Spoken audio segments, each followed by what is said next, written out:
Hello and welcome to Card Shop Insiders, a podcast where we combine decades of experience from both sides of the counter to take you inside the business of local game stores and collectible gaming hobbies. I'm Noah and I play games, lots of them. Hi, I'm John. I'm a card shop owner and a 26-year veteran of this industry. All right, well, with our combined perspectives, we're ready to take you inside.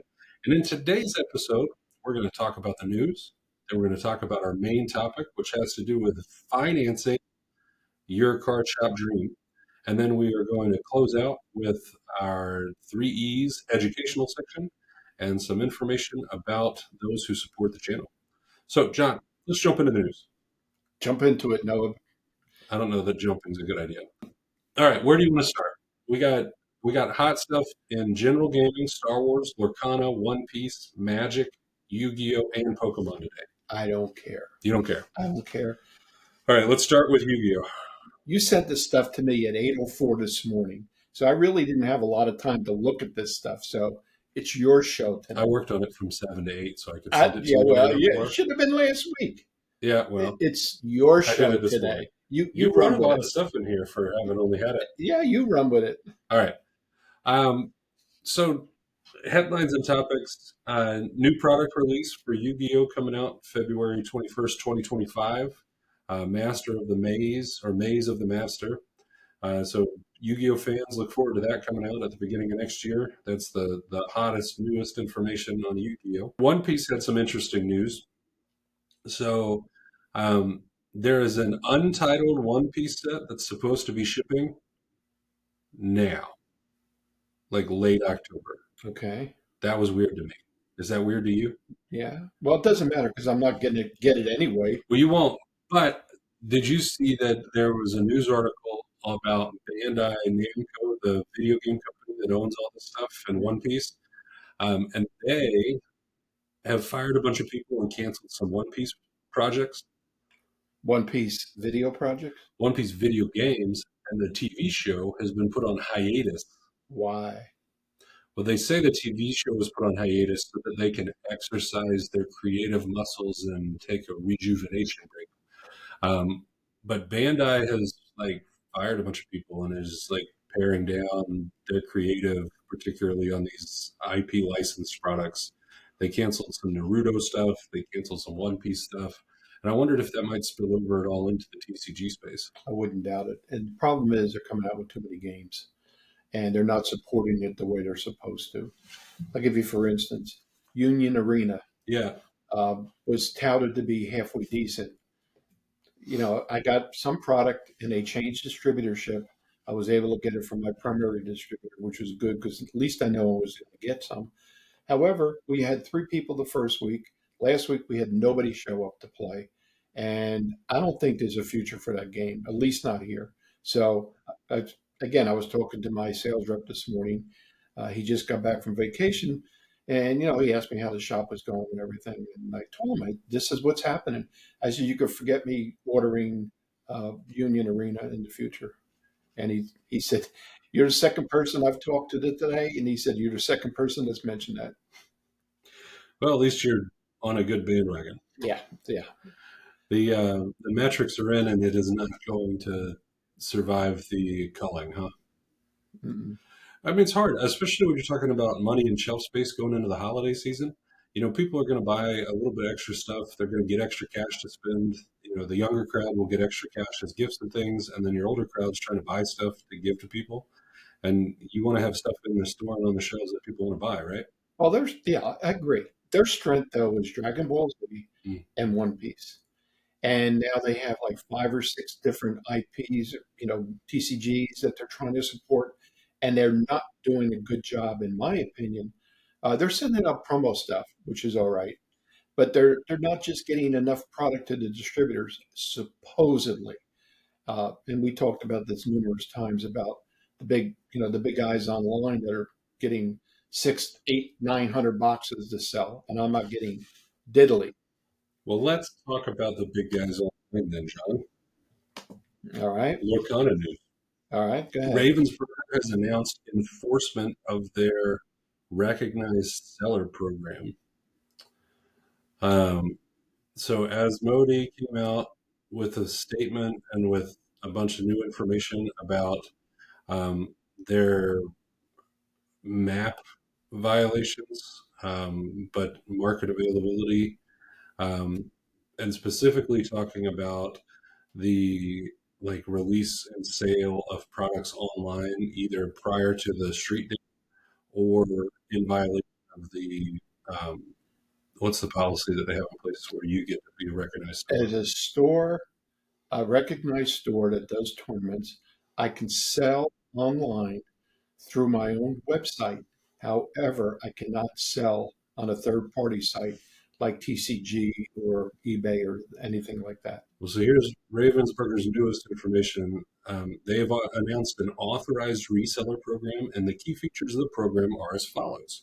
One, authorized resellers may only sell to end users, not to others who plan to resell Disney Lorcana. How the hell are you going to prevent that? Authorized resellers may sell their own e-commerce website, provided that they submit an authorized reseller website disclosure form to Ravensburger. Resellers may not sell through a third-party platform such as eBay or Amazon without express written permission from Ravensburger. And they have indicated that they intend to enforce this with moderate seriousness. Yeah, Oh, I'm sorry. hold on, we'll find a No, mute I button. want to talk now. I'm just going to. This damn thing. I muted. Oh, Sorry, guys. I had brain fart, so I forgot to shut it off. I think you're going to cancel that out. I mean, you're going to edit that anyway, right? I can't hear you. What you say? Yeah. Just kidding. All right, yeah, we'll probably edit that out of the YouTube episode, but Patreon does. Good job. All right, so back into this Ravensburg thing. So they're going to enforce this with moderate seriousness, and they're going to make sure, like specifically, that people are not selling on eBay or Amazon, and that they're not selling it to people that intend to sell it, which is a fascinating question. How the hell are they going to monitor this? I do not know. I think tattletales. All right, now it makes sense with my statement to my sales rep today because I said to him, the shit I have sitting up there, if I'm forced to, I'll put it on eBay just to get rid of it. And he had a hesitation. Yeah, it's because they've come out with this thing. They're like, look, you can't do that unless you've been approved to, which is interesting. I think they're like way late to addressing a problem, right? Like Ravensburger had the problem with set one and somewhat in set two, where like people were buying and then scalping the product for like much higher prices than retail. And they were begging you at retail to like keep prices reasonable and don't like inflate the prices. But you're like, I mean, a lot of people were throwing prices up there that were ridiculous. Stores would have to be a moron to sell something to somebody at 110, knowing damn well that they're going to turn it around and sell it for $350 online. It's called the market, right? Yeah. I mean, this is what happens when you engage in commerce. They sell it to you at a price, you sell it to us at a price, and what we pay you is equal to what we feel like we will pay you. What's to prevent? All right, I can't sell as the toy factory, okay, theoretically. But what's to prevent me from giving you a case, say, Noah, you put it on your account, you sell it, and we split the profit after expenses? Nothing. It literally says you can't. That's how they're going to find out. Well, you just said it on our podcast. I don't care. Anyway, I thought you'd find it interesting that Ravensburger's come out with this. I thought it addresses a concern that you and I have talked about before about like the unfair market with these groups that are able to buy and then expressly resell. And I wonder if it's going to affect distribution. Could. Like, I want to. You have to send me the link to, or maybe the link is here. It's in the doc. Because I didn't get any information directly from Ravensburger about it yet. I checked my emails several times a day. Nothing has come through. So, yeah, they could put all these policies into effect, but if they're not communicating it, if they're just throwing it out to the general public, stores, like me, I didn't see it. I don't know what the hell you're even talking about. It frustrates me. Absolutely frustrates me. Well, let's see what else we got on the news here. We'll stay in Lorcana for a second. We can finish off the Lorcana news.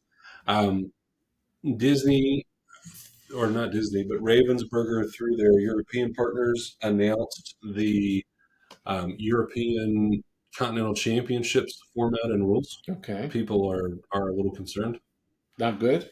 Um, well, it's interesting. So it's supposed to happen on December 7th through 9th in Disneyland Paris. They are going to have last chance qualifiers for people to come and buy a special ticket and play in a limited tournament to try to get in.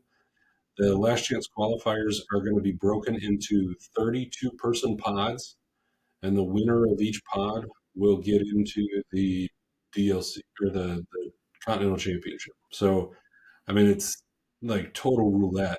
Like if you and your group of friends that are super alpha, like all sign up in the same 10 minutes, you get put in the same pod and only one of you gets through.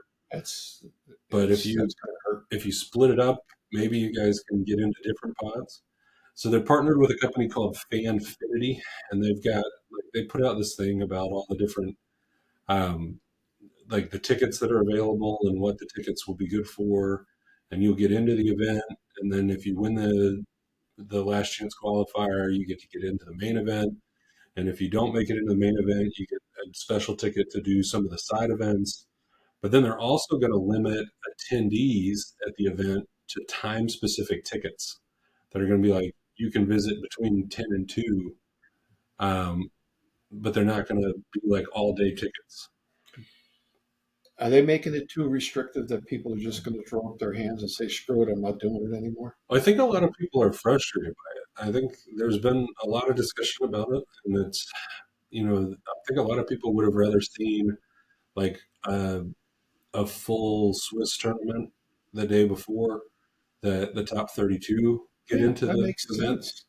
There's some perception that there could be different strength pods. Like I said, you could have the 10 best people that are out could all get put in the same pod, and only one No, of them you gets know, through. a lot of players they get into teams, and Yeah. the teams share cars, share resources, Well, and you and don't want to be like you don't want to be the guy that's knocking your teammate out when you're no, in an LCQ. no. But I mean, it's an interesting format. I think. Well, and the other thing is, I think they're going to let in a lot of people from this. So I don't remember what the exact numbers were from the other announcement, and I didn't pin it here in our document. But I mean, I think that they're going to let in like 10% of the pool is going to be last chance qualifiers.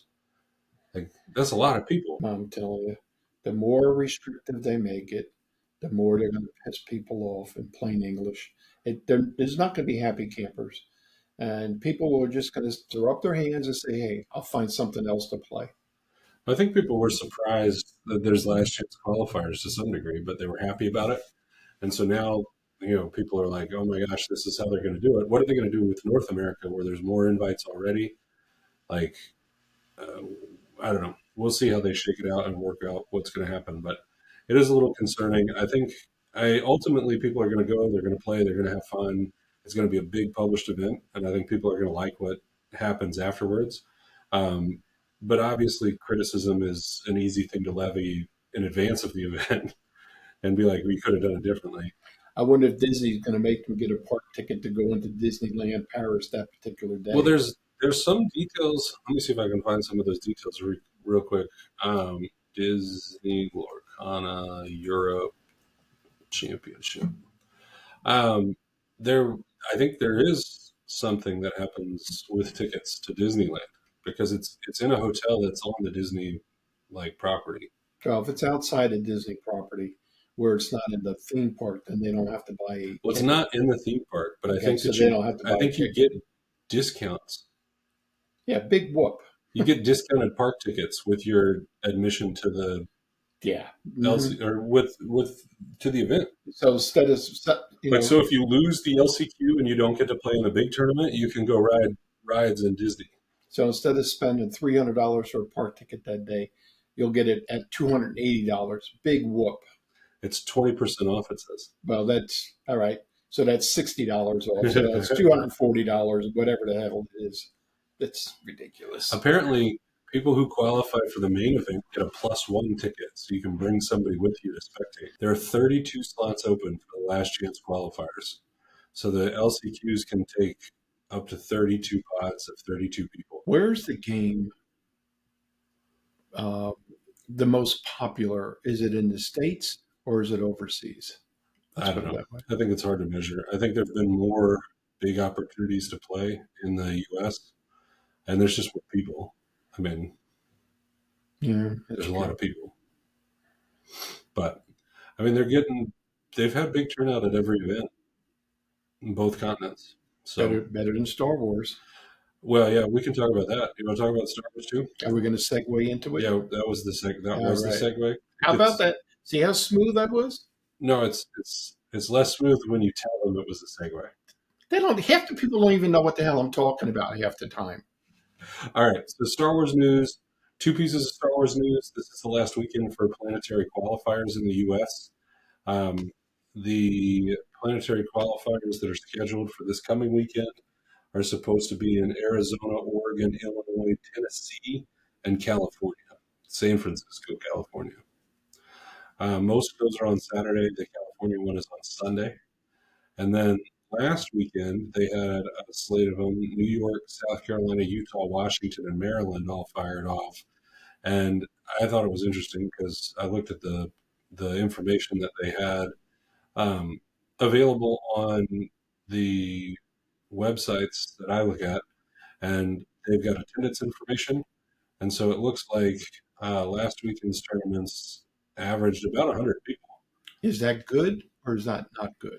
I mean, I think based on the conversations you and I've had about like size and availability, like I think 100 to 120 was what like they were going for with the amount of these planetary qualifiers that they ran, and that's what made it difficult for like a shop like yours to realistically even try to participate in Yeah, I think they because made a big mistake you by, can't. by only running 16 or whatever the hell they decided to do over the course of, the whole United States. I, Well, I think it's more than 16, right? well, I'm not sure how many it was, but I think they should have made it available to everybody. Now, again, because of the population base and uh, the number of stores that have gotten into this, it's the player pool's been diluted. Uh, we cannot, if one store 10 miles away is going to run an event, I'm going to run an event, and people live in the middle, they're either going to come here or they're going to come there, unless we coordinate schedules. And that's not going to happen because other store owners, have a schedule just like I do. They can only do it on certain days at certain times. Yeah.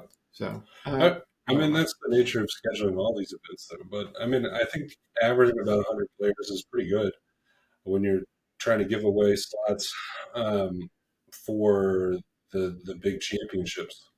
And you're saying like, if you come to this, you get to buy into the championships and all that stuff. I think that's not bad turnout. I think it's good for the game.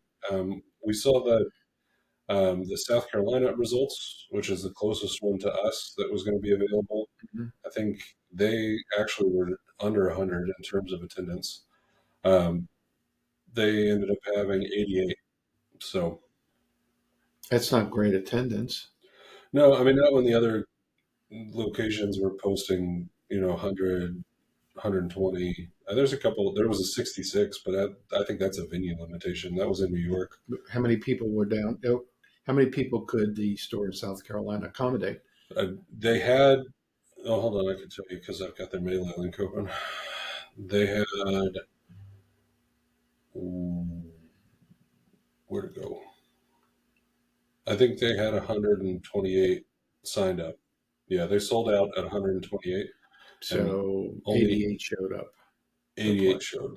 And actually, according to Melee, they had 89. This website I was looking at is off by one.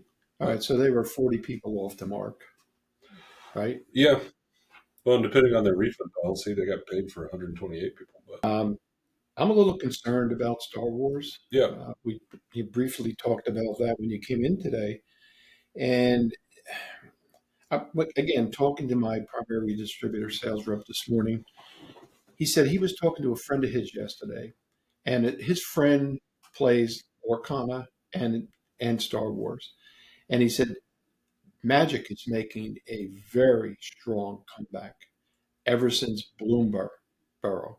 Everybody's getting back into Magic. Magic's been around longer. People feel more comfortable, more confident with putting their money into a game that's been around for 31 years now. And that could hurt. I don't think it's going to hurt Lorcana. However, I think it's going to hurt Star Wars in the long run. This set right now that's coming out is going to be the time test. If it's going to, you know, coagulate the first two sets together and make it a good game, a better game, I think this set's going to tell the tale. Yeah, I mean, I think that Star Wars has the problem we talked about before. Star Wars games appear to be cursed, right? Yeah. They last for a couple years and then they peter out. So, what's the But guy that quit the day before it was supposed to be released? yeah, Remember? one of their community managers Yeah. like left the day of and took a job at another business. Like, It makes you wonder. well, but they've done a good job. They produce weekly content from the Fantasy Flight crew. They're doing a good job getting information out on the internet. Their spoiler season has been super hyped. They've got great IP. I mean, I'm biased. I love Star Wars, but Yeah, but you're biased. You know, a lot of yeah, people wanted to get into it because it was a different game yeah. and it was exciting. Uh, and they were maybe bored with probably Magic. But Magic right now, as I said, they're coming back with a vengeance. Well, let's talk about Magic for a minute because they are coming back with a vengeance, and the news from Magic is kind of fire for the last week or so. So first off, big time news. Wizards has announced the locations for the first three Magic Cons in 2025. And this is where those big prize payouts are going to be at that you and I talked about a couple weeks ago. So for those that are new to the podcast, a few weeks ago, John and I talked about the fact that Pokemon TCG was the only game putting out like serious dollar cash value for their big tournaments. Hmm. $50,000 for the winner of their yearly championship, and more money going down the table for Hmm. up to top 64. Magic, through Wizards of the Coast, announced a couple of weeks ago that they're going to be paying $50,000 in prize pool for big tournaments. And they've now announced that the first three are going to be Chicago, Las Vegas, and Atlanta. Like, you can't tell me that those weren't picked based on population of gaming people. Who's going to run it? Did It's, they? Star City? yeah. Okay. So Star City's got their claws into it.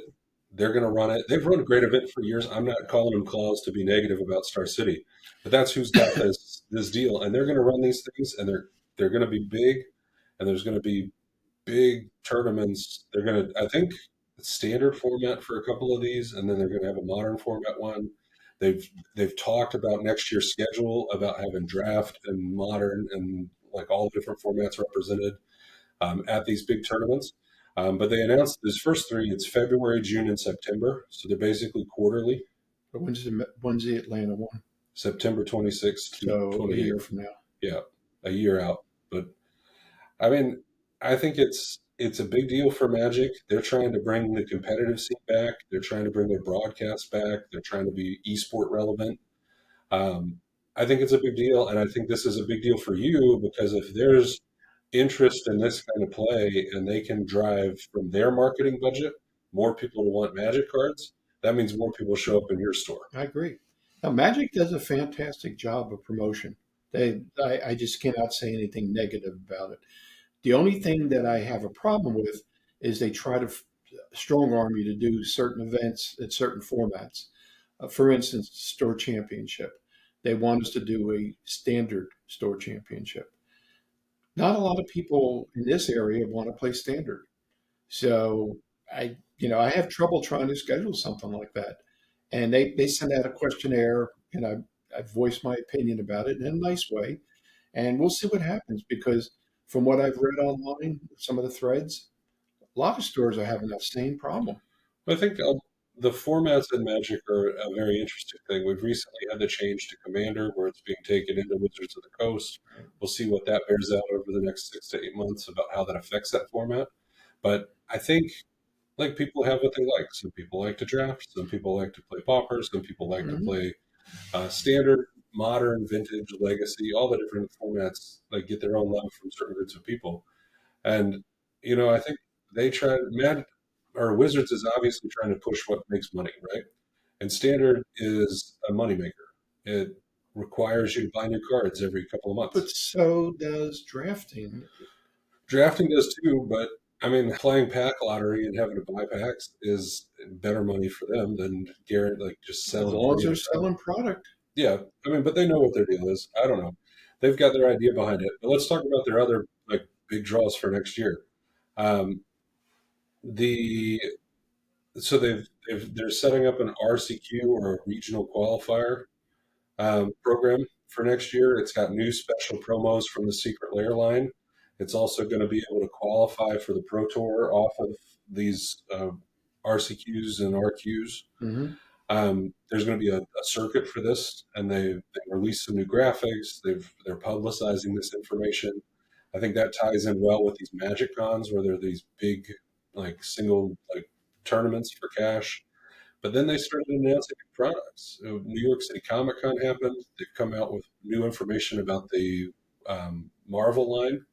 We've known for about a year now that Wizards and Marvel have cut a deal for some licensing. And Wizards has apparently put a lot of effort into this because they're starting off in about a week with a Secret Lair Marvel Super Drop. They've got several of the Avengers with special card packs like that are going to have a fixed set of cards. Only available through Wizards, though, Those correct? are only available through the Secret Lair program. Yeah. So the So the stores get screwed out of it again. right, and they're like 50 to 70 bucks a piece on the website, and then they're going to get resold for 150 bucks a Yeah. piece. But then next year they're going to have Universes Beyond Spider-Man. They announced that. They haven't spoiled anything from that yet, I don't think. And then at Comic Con itself, they gave out a Doctor Strange counterspell card as a promo for people that came by the Wizards booth. That card's selling on eBay for $300 to $400 a pop right now. Really? Yeah, nobody could get their hands on it. It's not even up on TCG Player as an item. Wow. Like, but eBay's got multiple listings going and lots of stuff being sold. Like, it's a pretty valuable card. The art's super cool. It's a full art card. Is It's that a going to be available in this set, or is I, that just a promo that they've given well, out? this is numbered as a promo. It's Okay. promo number 2. Makes me want to Uh, know what promo number 1 is. But it's got the little promo icon with the shooting star, and it's promo number 2 mhm. with the year on it, obviously. And so they're giving those out. It's a remake, it's a reprint, I would say, of a card that already exists in the game. Counterspell is a staple for many decades. But they're putting it out there, and people are super excited. I know we've talked to some of the folks in our store, and there's mixed feelings about this Marvel crossover thing and about whether or not that fits in with the feel of Magic and the lore of Magic and stuff like that. But It's I fit in so far I with will some of the say other sets. the cards that they are releasing on this Secret Lair Super Drop, they look like they fit in. They create really cool game mechanics. They've done a really good adaptation of the superpowers into Magic game mechanics, and it's going to be kind of fun. So, You I, know, I wish I mean, Wizards, as I mentioned before, does a great job of promos. It would have been nice to send the store some of these promos to give out at certain events. That would have drawn more people into the store. well, there's no news that they haven't decided. I mean, that they aren't sending you a promo of some kind ever, but not yet. Not yet. I mean, who knows? I mean, they may run like a special FNM promo like they just did with the last couple of months. They had the FNM promo series that went through. They may switch those over to Marvel theme to try to build interest. I mean, the first full Well, set they're dropping, I'm talking about this Doctor Strange thing. right? I mean, that's a Marvel card though that they're doing at a special event. It's a limited print. They're switched to pick a different card. I mean, that's Thor's hammer. There you go. You can pick up your copy of So Thor's you hammer. were forced to go to the Hasbro booth, to the Wizards of the Coast Oh yeah, section. and it was ticketed, and people didn't get in, and people are mad on the internet because that's what the internet's for. People to be Mhm. mad, and everybody's all bent into shape. It wasn't publicized in advance. Like there wasn't like a hey, come by our booth and get counterspell. It was more like a people went to the booth and they were given a special edition comic book that has a magic card cover, and it's a comic book. That's cool. And then they were also given this promo card. Wow, Yeah, that's great. so That I, was a surprise to everybody. it was, and I think it's doing what it's supposed to. It's drumming up interest. Um, all right, that's what I got on Magic. I mean, there's a bunch of cool stuff in those topics there. I think we can talk about that a lot later if we want to. And as those products get announced more, we'll be able to talk about them more. Let's talk about pop culture with gaming real quick. Sure. Stephen A. Smith. You familiar with Stephen A.? No. Stephen A. Smith is a very loudmouth internet personality that does sports. He's an ESPN employee. He runs his own show about like sports. He hates the Dallas Cowboys. Anyway, I'm not trying to convince you to remember him. I'll look for him. Well, He doesn't like the Cowboys? no, he hates the Cowboys. Definitely have to look for him and cheer him on. So the link in the document that you can see is an article about Stephen A. Smith being a Magic the Gathering expert. And he does this like segment on his show where he pulls up tweets and answers questions. And somehow, for some reason, he pulls up Benjamin Wheeler's tweet who said, you know, hey, what is Pack One Pick One in a Magic the Gathering Vintage Cube draft between Black Lotus and Soul Ring, two cards that are staples of the game, one of which is a part of the Power Nine. I mean, these are big time cards that you know about that you play in these games. In a Vintage Cube, these are huge mana fixing staples. Stephen A. answers the question Really? on national television, and he gets it right by a lot of people's measure. You know, he picks one of the two. He gives a reason. His reason is absolutely ludicrous and ridiculous. But I mean, he looks at the cards. He makes a judgment. He calls it out. And Magic got like national news coverage because of this. That's great. Yeah. I mean, the more publicity, the better for everybody involved. Um, Good, bad, and indifferent. Pokemon TCG, big crossover event with the NBA. They did something called Rain City Showcase, and they produced a special Pikachu card with a special set stamp on it for the Rain City Showcase. So there's a new Pikachu card out there in the world that you could only get by going to this fancy NBA thing. That made the cut here. I thought that was kind of cool. Maybe Steve Ballmer will get dressed up as Pikachu. Well, maybe. And then the last bit of like pop culture news, and a good transition eventually to our last little chat about some Pokemon news, was also that there was another card heist. You know, last week we talked about the card heist in Tennessee with the Halloween masks that was foiled. Well, this week, quick thinking store staff were able to thwart a $40,000 Pokemon card heist because allegedly the thieves burgled a gaming store in Newmarket, Ontario, and then they went to another store, I believe, also in Ontario, to try to like offload the stolen cards. And the employees had received a message from the owner of the first store who had said, "Hey, we had some product get stolen. If anybody sees anything suspicious, let us know." This is consistent with what you've talked about on the store or on the show before about how local stores kind of interact with each other. And while they were standing at the counter, these employees start talking about all kinds of other stuff and small talking these people while the other one went and called the police, who showed up and were able to arrest. It took about 40 minutes to get the police there. So for 40 minutes, they're like shooting the bull at the counter, but they ended up arresting him, and they recovered some of the products, but they're also apparently missing still like $100,000 worth of like stolen merchandise. How stupid could these people be?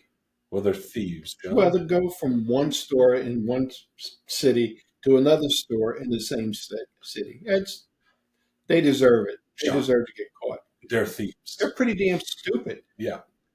All right, let's close out the news this week with the Pokemon news. We can hit it really fast. Pokemon Pocket or Pokemon TCG Pocket. We talked briefly about my inclination that a lot of these games are going to start pushing their digital more. Pokemon is trying that out with a new iteration of their digital game for mobile phones specifically. They have over 6 million pre-registered users to download the game when it comes out next week. That's interesting. I'm one of them. That figures. I play games. Lots of them. Talking about Pokemon and talking to my sales rep today, Pokemon sales have slumped. Well, they've had a couple of boring sets. Yeah, it's slumped. I mean, I don't want to say it and hurt everybody's feelings, but I mean, I don't think anybody was super excited for the Terapagos chase card. I mean, Terapagos is cool and the stellar mechanic is a cool part of the video game, but nobody was looking for that. I mean, they're going to be excited about this Sparks thing coming out next week with Pikachu on the front of the ETB. Like, I wouldn't be shocked if those don't sell out all over the place. Probably I'll be allocated two of them. You'll get two of them, and you'll Maybe. probably sell both of them. Maybe. I mean, but like Ogerpon's still sitting on your shelf, isn't it? Nobody thought Ogerpon was cool. Mhm. I mean, Ogerpon was mediocre cool in the game. I'll open them up and use them as single packs. Yeah. This is exactly what I'm going to do. I mean, that is what it is. They did announce, speaking of hot new announcements, guess what the next premium TCG product is coming to shelves at your local Target? I give up. What? Ogerpon EX. What the hell is that? It's a Pokemon. Anyway, Oh, Jesus. they announced the new premium Ogerpon collection. Apparently, other people, not me, think Ogerpon's cool enough that he needed a special card. He needed a fancy alternate art trainer card, and he needed 65 Ogerpon card sleeves to go with your magnetic card protector and display case. It's going to be a biggie. It's going to be a biggie. You think so? Hell, I'm being facetious. No, it's not. I was going to say, you didn't even know who Ogerpon was a second ago. Right. It's not going to be biggie. You're not even going to get it, are you? Probably not. I mean, it's a Target product. Yeah. Like, that's what these are. No, yeah, I'm not going They'll to be even at get Target close or to it. GameStop. People will come in. People will come in. Do you want to buy this card for me? Hell no. Where'd you get it? Target. Go to Target and sell I'll bring you one and try to sell You it. can show it to me. You can Okay. show it to me. I'll bring you mine. Take a picture of it and send it When to me. I'm at Target buying it, I'll I live don't chat care you. what the hell you do. Do whatever you want to do. All right. Well, that's all we got for the news today, folks. Why don't we jump over to our main topic? John's been in the industry for more than 20 years, and he's going to help us understand a little bit better about how we can start off our passion project to start up an LGS. And one of the big things that you need is money. And since all of us are independently wealthy and able to finance whatever we want in our dreams, this is the part where you sign off. But for those of you that aren't and need to figure out what you're going to do, let's hear how John got his business started and what it means to find fundraising and seed capital to get this business going. All right. Well, last week we started with part one of funding your passion. And I said it's kind of a lengthy subject to talk about. So it's going to split it up into 2 or 3 segments. And it was kind of funny because I mentioned before Chat GPT. I just got involved in how to use it. So I put in there this morning uh, financial advice for starting a business. And it came up with a whole bunch of stuff. And it was kind of cool. And it really emulated what I had here from one of the magazines.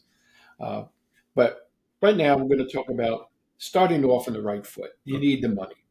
And there's how do you get that money to start your business? Well, number one was bootstrapping.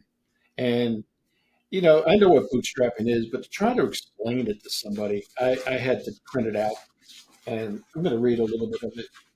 Um, Bootstrapping is basically self-funding your project or your startup. An entrepreneur uses their savings or money from family and friends to start a business instead of seeking investment from venture capitalists and so forth and so on. Now, when I started this business, I had very, very little money. I had credit cards, and I mentioned that before. So I self-funded it through my credit card, which was a stupid thing to do. But I'm here 26 years later. It's not a stupid thing to do if you really take the time to do it the right way and pay your bills as soon as you get that credit card. I wasn't making a hell of a lot of money, and in some instances, I wasn't making money at all. But you got to be careful of putting things on credit cards or borrowing from people because you have to pay it back. It's you're just not going to get that income coming in from sales and say, well, I got a $3,000 credit card bill because I paid my rent, I paid uh, my inventory out of it. You got to pay it because before you know it, you're going to be cut off from your credit card and you're going to be hit with it. What's the rate now? Like 28% or something? It's outrageous. It's like 18 to 29%. It's crazy rate. So you got to be careful. And I mentioned a few seconds ago that you got to pay this back, whether you borrow it from family or you borrow it from a friend. It's an obligation on your part. Now, this one woman, what she did was, what the hell is it? She decided she bought a business from an existing an existing business. And she was able to work out a deal with the woman who owned the business to float the loan for her, or at least a good part of the loan, with a commitment that she had to pay back this loan on a monthly basis at a reasonable rate of business of interest. And then the other part that she needed for money, she got from a family member and did the same thing. And if you could do that, fine. But again, remember, you got to pay this back. It's unless I know some people, and I'm not going to get into specifics, have unlimited, resources from their grandparents or something, and they're going to try the business and see if it works. If you want to maintain a good relationship with that grandparent, you got to pay your money back, or your parents, or whoever you get it from. All right, so bootstrapping is number one. Uh, Number two is bank loans or small business loans or government grants. And there's qualifications for that. So that's why you need a good business plan and you need to define everything as far as your initial cost, what your rent's going to be, what your projections are going to be for overhead, for heat and air conditioning and insurance and everything else you need to run the business, plus your inventory needs. And you have to be, I guess, really objective about it and not being speculative and say, hey, I'm going to sell $500,000 worth of product next year and I'm going to make $250,000 out of it. When you first start up at a small business like this, that's not going to happen. You're lucky if you sell $50,000 and Yep. make $10,000, maybe, or you break even. And getting back to when I first started, it took a long time for me to even break even. Yeah. And I was doing everything, you know. Uh, in addition to selling products, I part of the store I became a UPS shipper. I got a UPS account. I was taking things in from other people and packaging them and sending them out UPS. It didn't make a lot of money, but it helped contribute to the bottom line. Uh, Snacks and drinks. I mentioned that before. I started getting more and more of that within reason to sell in the store. And anything that I thought I could sell in the store to as an ancillary type thing, in addition to the card business, to make some money to be able to sustain the business to keep me going. And it took a couple of years. It took about 2 to 3 years before I got to the point where it gained traction and I was able to make some money on it.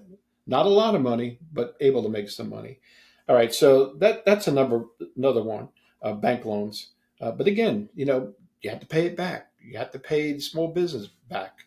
Uh, if you don't pay your loans, uh, you're going to be in deep trouble. Your credit rating will go to hell, and you won't be able to buy anything anymore. Right. The next thing is investors and venture capitalists. That's not going to happen in a small business unless, again, somebody, maybe a silent partner, that says, Noah, you want to be my silent partner? I'll give you $50,000. You're going to give me $50,000 to open up this business. I'm not going to tell my wife, that I'm giving you $50,000 out of our kids' college funds. Right. I think you're out of your damn mind because it's not going to happen in a small business. There's too much risk involved. Well, the key with investors in venture capital is that they expect a return, Of course. and they expect a return within 3 to 5 years. Yeah. I think At a good rate, in too. this industry, I think that you have like a serious question about whether you have the opportunity to pay back that kind of money with a substantial return. It's not going to happen. I can tell you point blank, it's not going to happen. I mean, it would require a new business model, but let's put that aside for a future conversation. Where else can we find money? Crowdfunding, which is Kickstarter. Yeah. Kickstarter and GoFundMe. Uh, there's Kickstarters for individual products. I don't know if there's Kickstarters, or at least I haven't seen any, or GoFundMe for John to start a card shop in, Salem, Massachusetts. I don't think that's going to happen. And if anybody invests in that, again, you have to offer something in return. Uh, Hey, if you kickstart this product, when I get going and I start making $100,000 a year, you'll get 1%. Mm. Or whatever. Yeah, I mean, there's securities implications to something like that. I think with a Kickstarter, you got to give a tangible product. Like, Right. Yeah. I think they do start businesses on Kickstarter. People start like gaming companies and things like that, but they start it by saying like, "I'm going to sell this game, pay this much money, you'll get a copy when it starts," Right. and they build in a margin to that, and they hope that they raise $1 million. An individual retail store, it's not going to happen. No, I mean, you got to sell something. Let me see. Let me see if there's anything else on here. That's basically the list there. Um, and I guess I talked about the woman who took who bought from an existing or bought an existing business, and the woman was willing to float the note, and she made a success of it. And it's kind of it's I don't know. I guess the last thing on this, and I just mentioned it a minute ago, if you can qualify for an SBA loan, which is a Small Business Association loan or business loan, that's great. But if you can't, don't let that stop you from pursuing your dream. Uh, it may take longer for you to start it. If you have product at home, say you have a garage full of junk, take it to the flea market. You might get a couple $100 out of it. Put it into a fund. Sell some stuff on eBay. eBay, yeah, they get 13%, but still, it's a larger market to sell. So there's other ways for you to gain some money, but you don't want to gain that money and spend it. You want to gain that money and put it aside. So maybe in 2 years, you'll have a little bit of a nest egg to start your dream, or to at least get into a business that, God bless you, at least get into a business that you want to get into. So you may have to delay your dream a little bit. Yeah, I think one of the things is you can start small. Probably, I mean, there's people on the internet that start small. They sell cards in their basement or out of their garage. They sell online. They sell local shows. There's some people. I mean, you have to decide what your business is, right? We're talking about a store. Like you have a storefront. It's got a game playing space. It's got retail space. Like that's one vision of the card game store. But like there are people that run businesses that only go to conventions and sell off of tables. Yeah. Like those people think that's fun. Yeah. I mean, again, I'm not going to get into the store name or anything like that, but we're in North Carolina, which is on one side of the coast of the United States. They're going to all these other events in Las Vegas. They're going to Seattle, Washington. They're taking a van, putting their stuff in a van. They have a store. They're putting everything into a van, and they're heading out west to these other locations. Now, they're probably making some money, Yeah. but I'm not sure if they're making a lot of money because the expenses of travel all the way out there. Uh, Even if the owner and one of his friends or whoever goes with him go out to this event, that's an expense. You got to pay hotels, you got to pay food, you got to pay gas, and then you got to pay the venue Well, in that's order the to set story. up. That's the story of business, though. Like if you're not doing that business model, you're paying your rent, you're paying your utilities, you're paying your distributor, you're paying for food. You got to hustle. You got to Yeah. hustle to make money. And the old adage is it takes money to make money is certainly true. I But think that's a big deal. I think part of this conversation is it takes money to make money. yeah, You but you know, don't want to spread yourself too thin whereby you can't do one thing really well. You can't do everything really well. well, you can't sell some of the stuff. Like you have to put your money into the things that have return, right? And if you're talking about what you started a minute ago, like snowballing small transactions and reinvesting and making bigger transactions over time, like you have to sell something that you can make $10 on, and then you have to spend that $10 on something that you can make $20 on, Right. and You then you have to can't spend that profit on your personal needs. right. You have to reinvest it into your business. Yeah, eventually you got to eventually you want to be able to profit and pay yourself, but you have to like make sure that that's built into your business plan. Like your margin includes paying you and buying more product. Hmm. Okay. All right, that's it for part two. I guess next week I want to talk about maybe expanding, opening up another location, and what you need to do as far as your homework, as far as, if you have a good, thriving location, uh, another location two towns away may not be the best idea. because you're siphoning off some of your own business from your primary location. Yeah. So that's something we could talk about next week. I think I've spent enough time blabbing about it today. All right. Well, then let's jump over to our educational section that we like to call the 3 E's, where we educate, enlighten, and entertain you. Usually we do this by having John bring us something that he has found in the world, probably on the underside of a Snapple cap. But today, I think he's got something special in mind for us. So, John. And it's not always the underside of a Snapple cap. It's the Snapple.com website. You just get onto Google and say Snapple facts. It'll bring you there. Don't give away our secrets. Yeah, I mean, it's easy. You don't think I drink all that Snapple stuff? That's not good for you, all that. If we continue to do this, we're going to have to send Snapple a note and ask for a sponsorship. We could. We could. Again, I'm enamored by ChatGPT. As you should be. Great resource. I love it. Just started, and it's good. And I put in 3 obscure Snapple facts. And I just wanted to see what it brought up. And it's something that I had seen before. And I think one of them I had spoken before. So I said the hell with that one. And I put in, here are 3 obscure world facts. And there's a place called the Pole of Inaccessibility in the world. Do you know that one? I don't. Tell me more. Stumped you. Yeah. Oh, that's because it's obscure. You got me on the first one. All right. The Antarctic Pole of Inaccessibility is the point on Antarctica furthest from any ocean.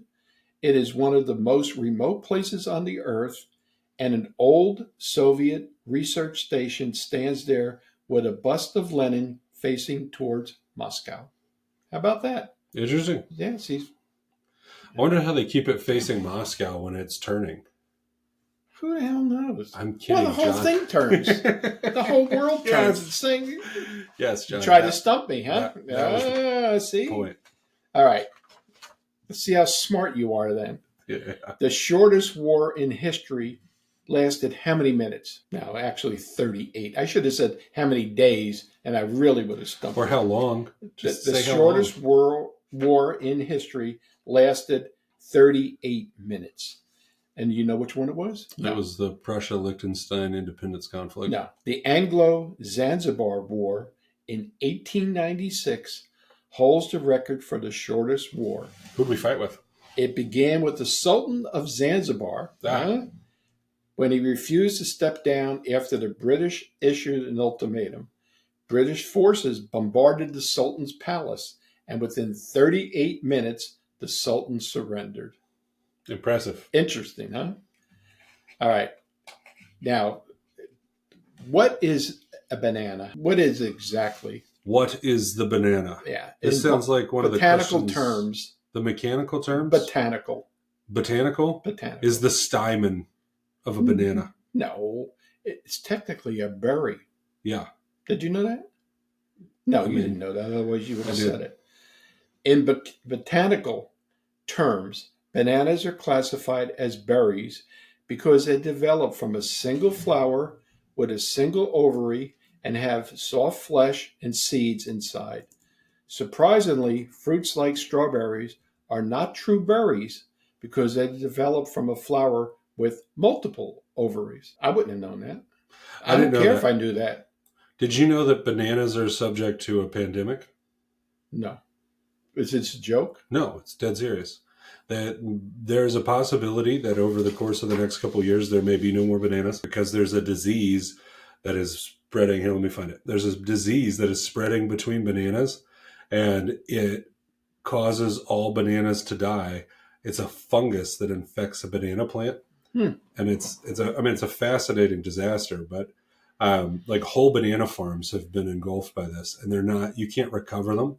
And because of the way bananas are reproduced, if the bananas all die, like you can't just take a banana seed and go make a banana tree.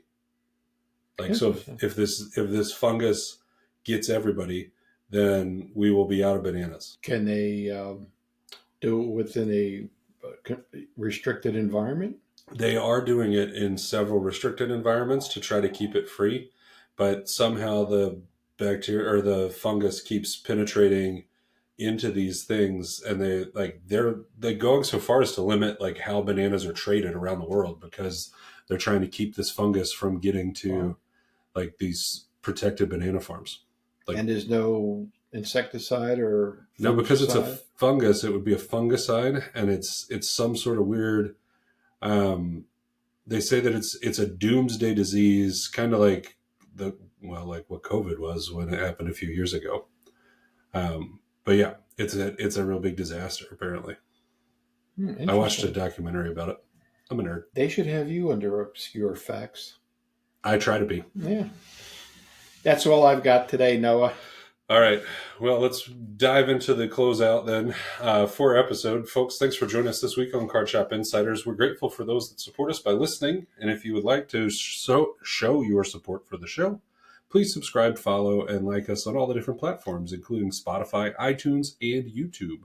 You can follow us on social media at Card Shop Insiders on Instagram and X. And we'd like to take a second to give a special thank you to our Patreon patrons, which I will put up over the screen right now. When we release the podcast. Haha. And we have been Grant, Brandon, Logan, Drayden, Jake, and Brian. A little bit of a tongue twister there, but we're thankful for you guys for supporting the show by being paid members of our Patreon community. And as a benefit for your paid membership on our Patreon community, you get access to the behind the scenes video where John and I talk about things like podcasting strategy, business things about the store, about games that we didn't talk about publicly on this show, Things we and would want everybody to know about. things that we want to keep secrets, but then we publish on a website. Maybe not so secrets. Not all the stuff. That's okay. If you'd like to interact with the show, please feel free to leave comments and questions on our YouTube channel on our latest video or on the video you're listening to now. It would be exciting. We would like to respond to you. And finally, we'll talk to you next time. Thanks, guys. I appreciate you listening.